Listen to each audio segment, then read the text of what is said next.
March 5th, 1973.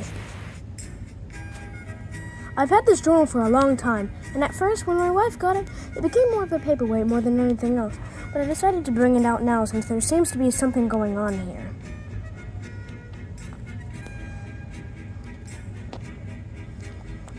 Recently, Topham signed an agreement for this new nuclear power plant on the government is building on the Brandon branch between the docks and Sodor. Of all the places they could have put it, they had to put it near the most beautiful line, in my opinion. That's going to affect tourism, and that's probably why the big man signed that contract to take nuclear waste to and from the mainland. He's got to regain that money somehow. Anyways, besides that, nothing's changed. Diesel engines have been coming more and more often to Vickers-town, while steam engines rarely take the trains. When they do take trains from the mainland, they're usually rusted and worn. It's a real shame those engines don't have a place like Sodor to stay. What else? Edward's doing fine, and he's got a similar opinion to... What else? Edward's doing fine, and he's got a similar opinion to me on the power plant. He said it's going to be an eyesore, but he does like the idea of doing more work.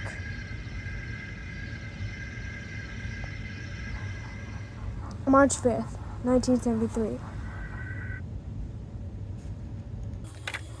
I'm currently writing this while we wait for the all clear at the platform, so I'll keep this book in case anything else is going on.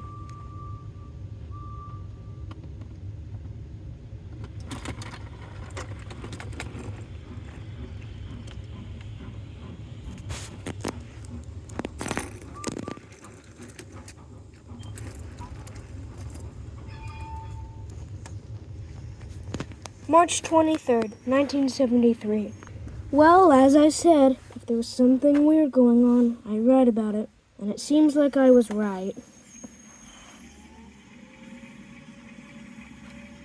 While I was talking to Leonard at the docks about his son's birthday we could hear sirens blaring in the distance. Lucky for us, Edward needed to go light engine back to Sudbury to pick up his next train anyways.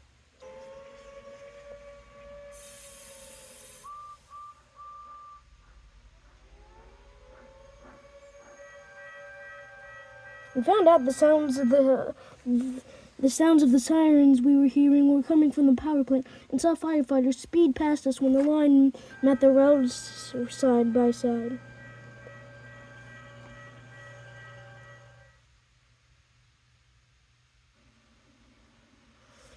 When I got home this evening, I turned on the telly and found out that it was a drill in case there was a containment breach. Gotta say, if they needed to do a drill where they had that many fire trucks, I don't think having that plant's a safe thing to have on this island.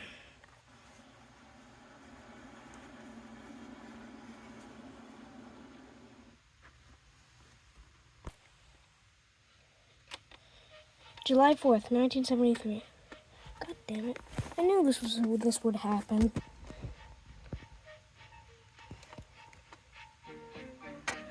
We were at Wellsworth when it happened, and heard a loud explosion. The sky went dark, and this huge cloud was visible in the distance. Charlie and I knew exactly where that came from, and we knew we had to go.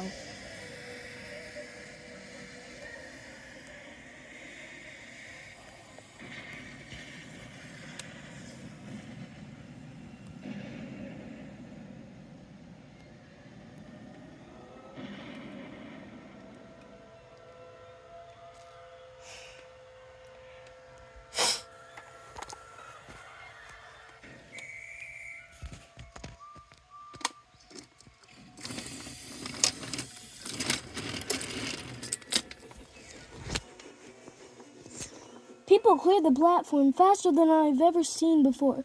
We knew the shockwave would be coming fast, so we all alerted the guard. And luckily, he had seen what we saw. He blew his whistle, and we released the brakes, hit the regulator, and pulled on the whistle for dear life, hoping that Cedric was still in the signal box to set the points.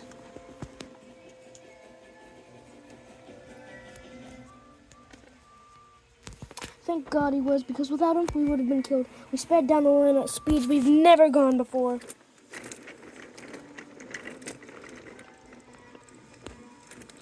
We passed by Sandy and Carly, who were heading in the opposite direction.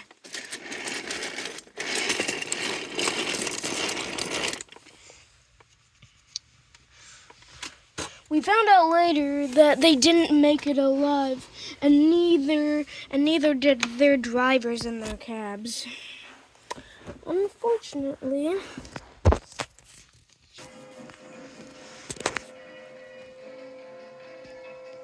Edward was probably the most horrified out of all of us, and I don't blame him. While we all had some ray protection, he didn't, so that probably motivated him to go faster.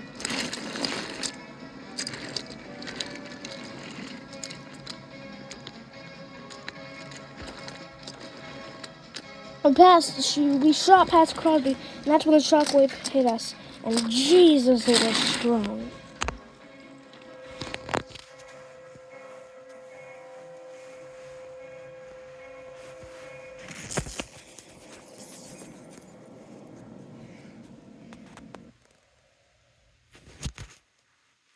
It caused the glass in the carriages to shatter and rock them to the side. Edward's front pony truck also derailed on the points because of it, but those things didn't stop us. We could feel the heat rising, but we didn't stop until we got to Knapford.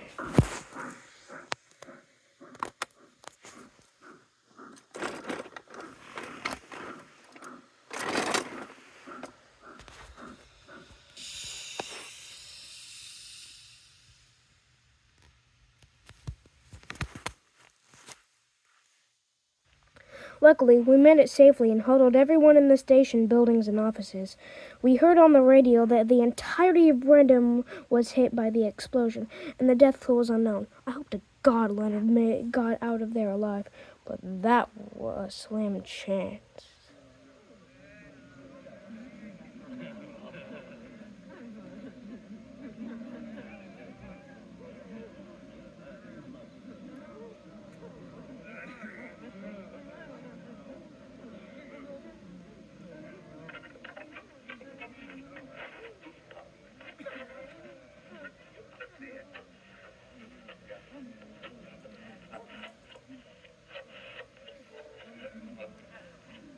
I work for the Atomic Energy Authority. I've worked for the AEE for 10 years, 3 of which I spent at AEE Winfrith near Dorset. I'm joined by my colleagues, Dr. Middleton and Dr. Darby, both of which are my juniors. At about 2:30 this afternoon, July 4th, the power station at Lower Brendam suffered a widespread system failure. Of 4 reactors online, only 1 is currently operating. The plant is currently running on backup power, with staff attempting to remedy the problem. The amount of radiation vented, or if radiation has been vented at all, is currently unknown. Teams from the Atomic Energy Authority have been dispatched to Lower Brendam to take radiation readings. We urge the citizens of Western Sodor to stay in their homes until the state of emergency is lifted or an order to evacuate is given. Thank you. 9:21 p.m. It's been almost 6 hours in this darn station, and no one's received any word on whether or not it's safe to go out yet. I've been feeling so much guilt over leaving Edward out on the station like that. I hope to God he's alright.